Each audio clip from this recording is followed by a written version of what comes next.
कभी सोचा है कि 4 रुपए में बिकने वाला ये पान मसाला अजय देवगन, शाहरुख खान और अक्षय कुमार जैसे महंगे एक्टर्स को कैसे अफोर्ड कर सकता है? पान मसाला, गुटखा, खैनी, उप्स, मेरा मतलब है ये केसर इलायची इंडस्ट्री कितने पैसे कमाती है? ये रंगीन प्रोडक्ट्स बनाने वाली इंडस्ट्री एग्जैक्टली कितनी बड़ी है मुझे भी नहीं पता था, लेकिन इसका आंसर जानने के बाद आई वाज शॉक्ड। तो आइए जानते हैं how big is Indian spitting industry. Video काफी इंटरेस्टिंग है तो प्लीज इसे एंड तक देखिए, और अगर आपको इस वीडियो का पॉइंट समझा तो इसे अपने दोस्तों के साथ शेयर कीजिए। सबसे पहला सवाल, ये पान मसाला वाले लोग इतने बड़े स्टार्स को कैसे अफोर्ड कर सकते हैं? फिल्म अवार्ड्स को स्पॉन्सरशिप पान मसाला कंपनीज देते हैं, बड़े न्यूज़पेपर्स की फ्रंट पेज पर बड़े बड़े एड्स छापते हैं, यहाँ तक अपने 30 सेकंड के एड के शूट के लिए फॉरेन लोकेशंस भी जाते हैं। ये सब करने के लिए पैसे तो लगते होंगे, और ये ब्रांड्स ये सारा खर्चा इजीली अफोर्ड कर सकते हैं क्योंकि भारत का पान मसाला मार्केट 41,000 करोड़ का है। To put things in perspective, India का चॉकलेट मार्केट 16,000 करोड़ का है और हमारा बिस्किट मार्केट 37,000 करोड़ का। बड़े एक्टर्स एक एड के लिए 10 करोड़ चार्ज करते हैं, जो एक 41,000 करोड़ की इंडस्ट्री के लिए सिर्फ 0.02%। भारत पान मसाला एक्सपोर्ट करने में दुनिया में नंबर 1 है और हमारा सबसे बड़ा इंपोर्टर यूएई है। पूरी टोबैको इंडस्ट्री कुल मिलाकर 4.5 करोड़ लोगों को एम्प्लॉय करती है। अब आता है मेरा दूसरा सवाल, क्या लोगों को कैंसर बेचना लीगल है? वर्ल्ड हेल्थ ऑर्गेनाइजेशन कहता है कि दुनिया में 10 करोड़ लोग टोबैको रिलेटेड कैंसर की वजह से मरते हैं और ये नंबर 21वीं सदी में 100 करोड़ होने वाला है। मूवी शुरू होने से पहले आपने वो मुकेश वाले एड्स तो देखे ही होंगे। कैंसर का इन सारे नशीले पदार्थों से रिलेशन है ये समझने के लिए आपको कोई साइंटिस्ट होने की जरूरत नहीं, सिर्फ एक बार थिएटर में जाकर मूवी देखने की जरूरत है। लेकिन फिर भी ये 41,000 करोड़ की इंडस्ट्री बढ़ती ही जा रही है। कैसे? क्योंकि वो जीनियस है, मार्केटिंग में जीनियस। यू सी, अब भारत में टोबैको प्रमोट नहीं कर सकते। 2011 के बाद सारी स्टेट गवर्नमेंट्स ने तंबाकू के साथ पान मसाला बेचना बैन कर दिया। तो इन कंपनीज ने क्या किया? पान मसाला में से टोबैको हटा दिया। पान मसाला बेसिकली पान के अलग अलग इंग्रेडिएंट्स का मिक्सचर है, इसीलिए केसर के नाम पर भी बिकता है और इसे एक फूड आइटम की तरह बेचा जाता है। इनफैक्ट एक पान मसाला को वही ऑर्गेनाइजेशन रेगुलेट करती है जो आपके पार्ले जी को रेगुलेट करती है। ओके, तो टोबैको नहीं है, राइट? तो पान मसाला खाने से क्या फर्क पड़ता है? द सीक्रेट इज, जब आप पान मसाला खरीदते हैं तो लोकल पान की टपरी वाला आपको एक और पैकेट देता है जिसमें असली माल होता है, और ये माल पान मसाला में मिलाने के बाद आपको मुंह का कैंसर मिलता है। लिटरली मैंने एक्सपेरिमेंट करने के लिए सिर्फ ये पैकेट मांगा और उसके साथ साथ पान वाले ने मुझे ये पैकेट भी दे दिया, मेरे पूछे बगैर। रिस्पॉन्सिबिलिटी से भागने में पान मसाला कंपनीज माहिर है क्योंकि टेक्निकली उनके प्रोडक्ट में टोबैको तो है ही नहीं, तो इस पैकेट पर कहीं भी वो कैंसर वाली वार्निंग भी नहीं है। इसी मोरल के पीछे छुपकर बड़े बड़े स्टार्स इसे प्रमोट करने के लिए रेडी हो जाते हैं। ऑफ कोर्स 5-10 करोड़ मिल रहे हैं तो ना कौन बोलेगा। इस स्टाइल ऑफ एडवर्टाइजिंग को सरोगेट एडवर्टाइजिंग कहा जाता है। अल्कोहल के एड बनाना बैंड है तो अल्कोहल कंपनी सेम नाम पर क्लब सोडा निकालते हैं ताकि ब्रांड की इमेज बने। कैसेट्स एंड सीडीज निकालते हैं ताकि ब्रांड का नाम याद रहे।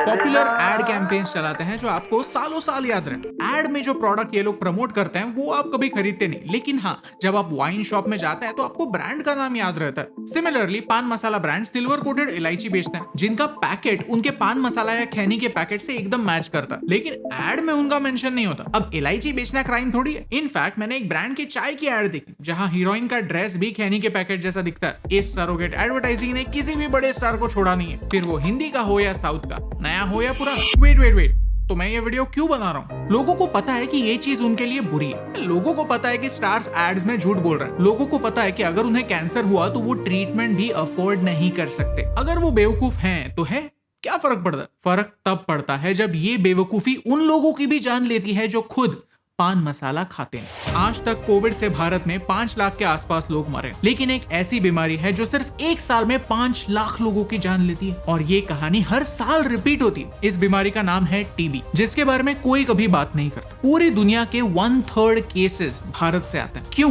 क्योंकि टीबी कोविड की तरह ही ड्रॉपलेट से फैलता है। जब एक इन्फेक्टेड इंसान खांसता है, छींकता है या फिर रास्ते पर थूकता है, तब उनके इन्फेक्टेड ड्रॉपलेट्स उनकी बॉडी से निकलकर हवा में जाते हैं। सवाल यह है, क्या बाहर के लोग छींकते खांसते नहीं?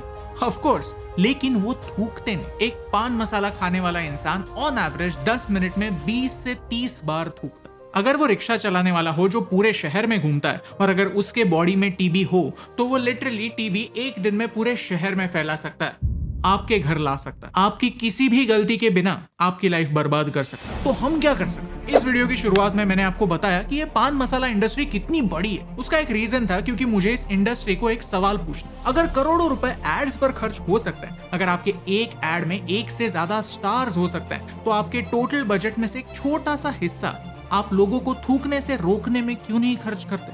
इंडियन रेलवे हर साल 1200 करोड़ सिर्फ थूक साफ करने में स्पेंड करती। बाय दैट लॉजिक ये खर्चा एक्चुअली किसे करना चाहिए? इस नुकसान की जिम्मेदारी लेता कौन है? आपका प्रोडक्ट, आपकी इंडस्ट्री का प्रोडक्ट, उसमें टोबैको हो या ना हो, मेरे देश को ऐसे ऐसे ऐसे बर्बाद कर रहा है। थूकने वाले को शर्म नहीं है?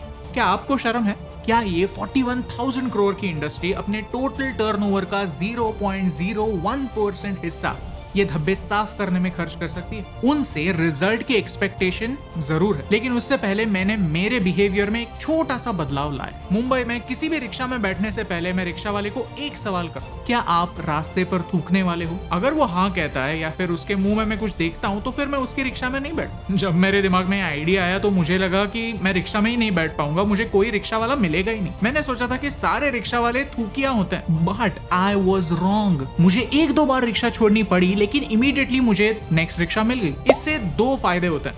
एक, मेरा पैसा सिर्फ उन्हीं लोगों को मिलता है जो नशीले पदार्थ खाकर अपनी गाड़ी रास्ते पर नहीं उतारते। ऐसे लोगों को नहीं मिलता जो मेरे पैसे से ये चीजें खरीदने वाले हैं। पैसा अच्छे लोगों को मिलता है, अच्छे लोगों का फायदा होता है, प्लस मुझे टीबी होने का चांस कम होता है। और दूसरा, थूकिए लोगों को एक रिमाइंडर मिलता है कि मेरे जैसे पागल लोग हैं जो उन्हें सवाल पूछते। अगर उनके मन में थोड़ा सा गिल्ट होता है तो होने दो। आज प्रॉब्लम यही है कि जो लोग गलती कर रहे हैं उन्हें रोकने वाला कोई नहीं है, उन्हें सवाल पूछने वाला कोई नहीं है। पुलिस वाले भी तो थूकते हैं, लेकिन हाँ, जो लोग भुगत रहे हैं वो सच कहने से डरते हैं। क्यों?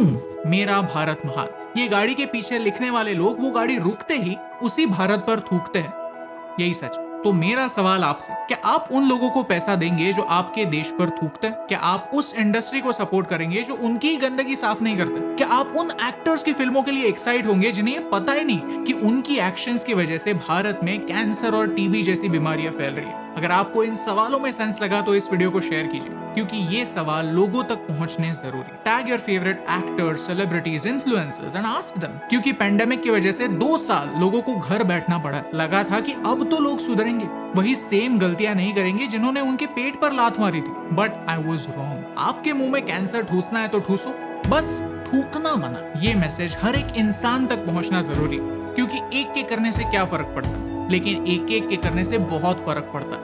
और इन दोनों लाइंस में सिर्फ एक का फर्क है, and that's the reason why फर्क पड़ता। हे दोस्तों, thank you so much for watching this video till the end. अगर आपको ये वीडियो अच्छा लगा तो वो लाइक बटन प्रेस कीजिए। अब आपके एक छोटे से स्टेप से भारत से ब्लड कैंसर कम कर सकते हैं। कैसे? जानने के लिए इस वीडियो पर क्लिक कीजिए। अगर आपको आपके बच्चों के साथ एक फन एक्टिविटी स्टार्ट करनी है जो पूरे वर्ल्ड को बचा सकती है, तो इस वीडियो को देखिए। Thank you so much for watching this video, क्योंकि आपके सपोर्ट से हमें फर्क पड़ता है।